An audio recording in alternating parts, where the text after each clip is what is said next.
Assalomu alaykum hurmatli dehqonlar va chorvadorlar. Mana bugun vodiy dalalarida turibmiz. Voy, Nurullah yo'llar vashi baland ekan. Bu yaqin yo'llar. Kam ko'rinmayapti. Keladi.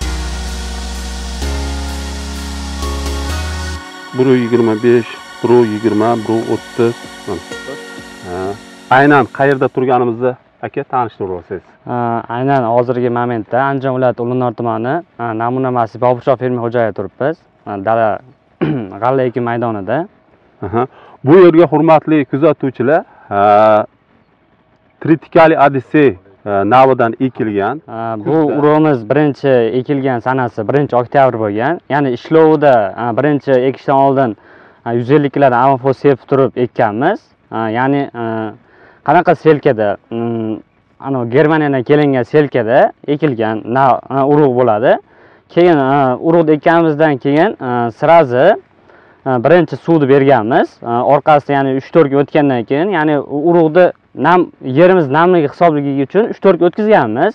Ya'ni urug' chiqishi uchun anaqa bo'lmasligi uchun, ya'ni unishida xatolik ketmasligi uchun 3-4 kun o'tkazganmiz kundan. Keyin sirazi chiqqandan keyin birinchi ishlovimiz fevral oyida boshlangan. U fevral oyida birinchi suspenza berganmiz. Ya'ni suspenzamiz biazot o'g'iti bilan ishlaganmiz. Ya'ni gektariga birinchi ishlovda 5 litr biazot, 5 kg karbamid, 2 kg amofos, ya'ni 1 kg kaliy sepganmiz. Sirazi keyin unda traktor bilan 150 kg karbamid sepganmiz. Undan keyin ikkinchi suvni ochishni boshlaganmiz. O'sha ya'ni chillak suvdan keyin 3-suv bo'ladi. 3-suvda ishlaganmiz. So'ngra keyin esa ikkinchi suspenzani berganmiz. Unda sal ana normal oshirganmiz. Ya'ni 8 kg karbamid, 5 kg amofos, 2 kg kaliy, keyin 18 litrdan biazot ishlaganmiz. Keyin bahorga, ya'ni mart oyligi boshlanganda bir qator hasharotlar bilan shug'ullanganmiz. Ya'ni zang, trepeslarga qarshi dori sepganmiz, zaharli moddalar. Hasharotlarga qarshi inkaratitlar sepganmiz. Inkaratitlar sepganmiz.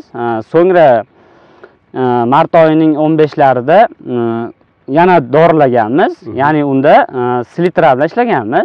Silitra bilan ishlaganmiz, 150 kg silitra bilan ishlaganmiz.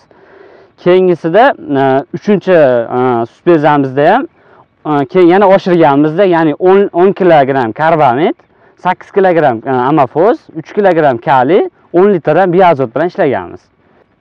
Mana ta'rifida keltirilgandek bo'ylari o'sha 120 dan 140 gacha bo'ladi deb aytilgan. Mana bu yerda hozir o'rtacha 125, 130 holatni ko'rib turibmiz.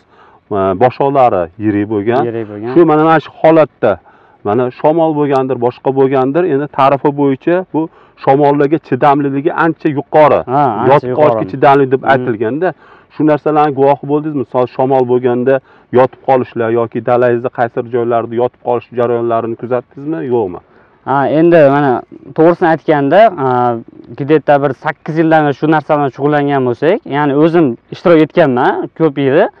Ba'ziga urug'lar kelganimizda gidetda bir 1 metrdan o'tgandan keyin o'zi biz Qo'qon hududiga kiramizda, shamol ko'proq bo'ladi bizga, chidamli shamol o'ta ko'p bo'lgan hisobiga mart oyidan may oyigacha shamol kuchliroq bo'ladi. Shuning hisobiga ko'p maydonimiz boshqa yillar yotib qolgan. Ya'ni shu bo'yni hisobiga.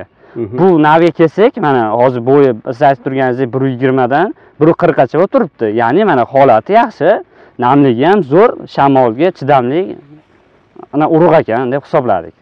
Demak, suv qo'yish jarayonida ham yotib qolish holatlarini kuzatmadik. Yo'q, kuzatmadik hozirgacha. Kuzatmadik.